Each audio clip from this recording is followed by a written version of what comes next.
So, ito ngayon, pag ihahang natin, tatanggalin natin 'tong pinto para magaan. At saka itong, itong ano, yung shield. So, itanggal naman yan eh. Ang pagtatanggal ng pinto, pipindutin lang sa likod yung hinge. Ayan, quick release yan. No? So, no need to remove the screws.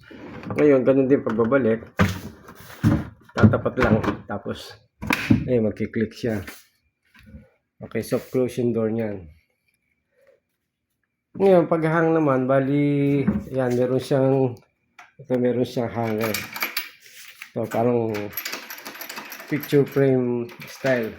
Yan, may mga hanger. Yan, sasabit yan dito sa cabinet bracket. So, itong bracket, kakabit sa wall. Tapos, yun yung yan, pagsasabitan. Ganun lang, wala na siyang support sa ilalim. So, yun yung way ng pagkakabit niya.